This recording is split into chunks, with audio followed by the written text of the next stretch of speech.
Fala, meus amigos, minhas amigas ligadas aqui no Dois Toques, a casa do futebol, e no fim das contas, Messi é um craque, é um gênio do futebol, mas não conseguiu alçar a parte que cabe às lendas do futebol.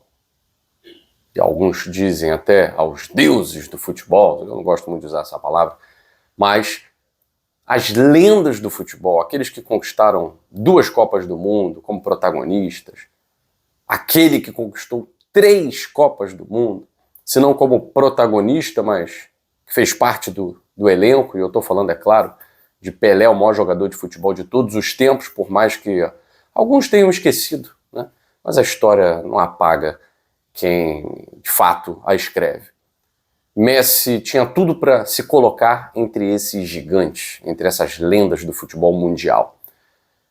E ele continua, no fim das contas, com o mesmo título que Maradona, Diego Armando Maradona, que para muitos ainda é infinitamente maior do que Messi. Eu acho que é uma discussão que vale, né, a gente trazer aqui, não somente pela questão da arte do futebol, da qualidade, da habilidade, mas pelo que representa para o povo argentino e para o futebol argentino e, claro, para o futebol mundial.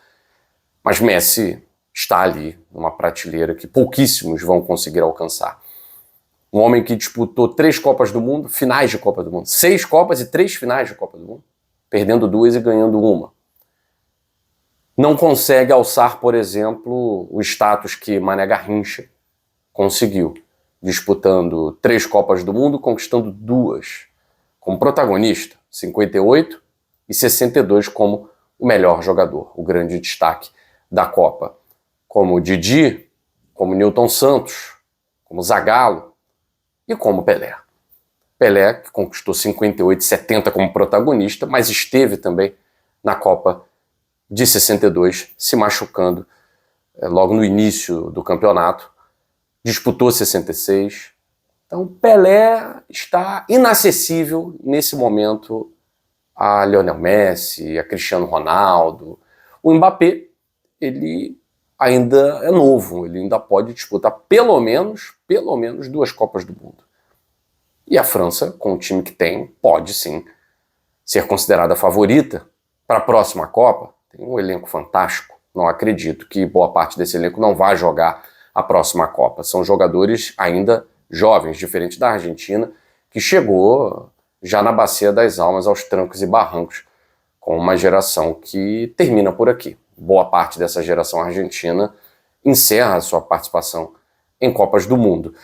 E quando a gente fala que Messi, por mais incrível que seja, eu sei que tem muita gente que é fã do Messi e tal, acho que o Messi realmente é um grande craque, o Messi é diferenciado numa geração, num futebol que ficou muito mais conhecido por ser físico e tático. Messi consegue ser tudo e mais um pouco. Mas isso não foi suficiente. Isso não foi suficiente porque ontem a Copa do Mundo ela premiou muito mais do que uma seleção. E isso, aí está a beleza dessa Copa do Mundo de 2026. Ela vai premiar o projeto. O projeto. Não existe campeão de Copa por acaso. Um campeão de Copa do Mundo, pelo menos não hoje é impossível isso, é um campeão por acaso. É sempre um projeto. E a gente consegue perceber como a Espanha consegue emplacar em pouco tempo, em menos de 20 anos, 2 projetos vencedores de time. Porque não é o time, não são os 11.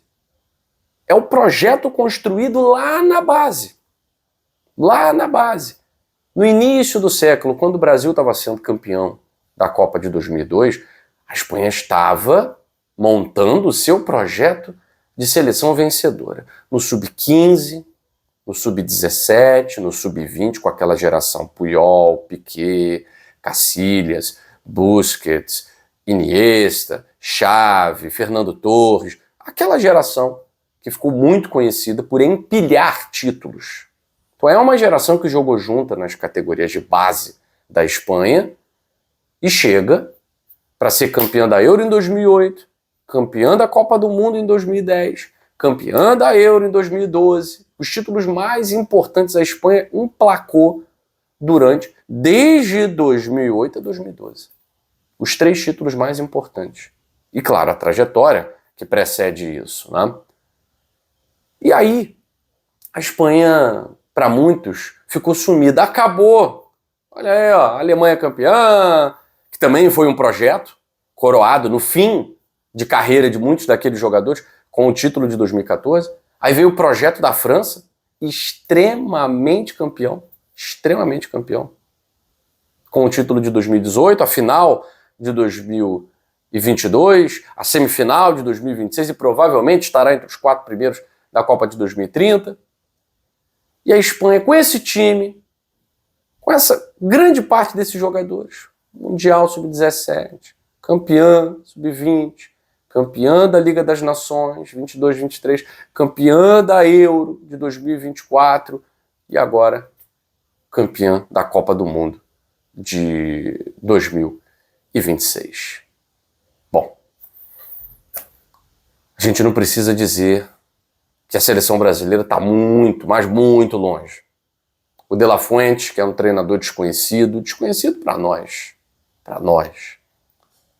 mas para quem acompanha futebol, principalmente para os espanhóis, é um cara que montou esse time, é o cara que moldou esse time.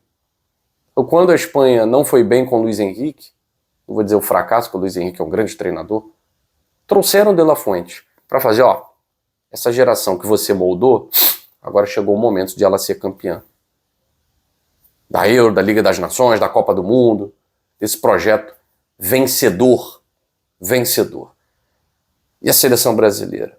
Dá para dizer que ela começou, mas não foi um projeto. Ela começa com o Ramon Menezes de uma forma sem nenhum planejamento. É porque não tinha ninguém, eles estavam sonhando com o Ancelotti, então começaram a colocar um monte de treinador tampão, e o Ramon Menezes foi o primeiro deles. Porque se realmente houvesse um projeto de, ó, o time que veio campeão Sub-17, aí ganhou o Sul-Americano, foi campeão Sub-20, mas o Ramon Menezes não vinha fazendo nenhum bom trabalho na base.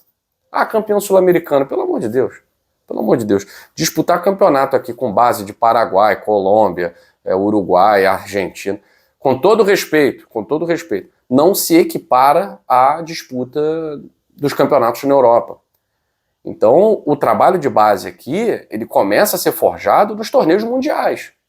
Se realmente a seleção brasileira levasse isso a sério e conseguisse um projeto que trouxesse um treinador grande, para começar um projeto grande com seleções de base, que culminasse com esse mesmo treinador dirigindo todos esses jogadores que ele forjou na seleção principal, talvez a gente conseguisse disputar uma Copa do Mundo, que tá difícil, a gente não tá conseguindo disputar. Tá cada vez pior. A gente saía nas quartas, agora a gente sai nas oitavas. Então é aprendendo, e não é com a Argentina, porque a Argentina foi aos trancos e barrancos, foi no coração e na base do Messi. E o Messi conseguiu jogar até a semifinal. E só. Ele não apareceu em nada na final. No finalzinho ali, no último suspiro, né, um cruzamentinho ali e tal, um chute na cara do jogador lá. Mas ele não conseguiu, ele já não tinha pernas. A Argentina claramente não tinha pernas. E a Espanha era o pior adversário possível para uma Argentina sem pernas. Porque é um time que exige demais, é um time que tem sempre a bola, é um time que vai fazer você correr atrás da bola o tempo inteiro. E a Argentina ainda conseguiu ser valente demais, aguentar até a prorrogação, que eu não acreditava que aguentasse. E a Espanha é coroada. Um time que chutou 20 bolas ao gol contra 0 da Argentina durante boa parte do jogo. Não poderia não ser campeão, né? Então a Espanha foi campeã com muitos méritos. Gol do Ferran Torres, que faz parte dessa nova geração espanhola comandada pelo De La Fuente, e um time que tem a veia vencedora. Não duvido nada de a Espanha empilhar aí mais uma Euro, ganhar a Liga das Nações, porque tem uma veia vencedora. E é isso. Parabéns ao projeto dos espanhóis, e o Brasil não vai copiar porque tem contrato com o Ancelotti até a próxima Copa, né? Mas lembrem-se, Copa do Mundo não se ganha mais por acaso e só com a camisa e só com 5 estrelas. É preciso muito mais do que isso. Fico por aqui, até a próxima, aqui no Dois Toques, a Casa do Futebol.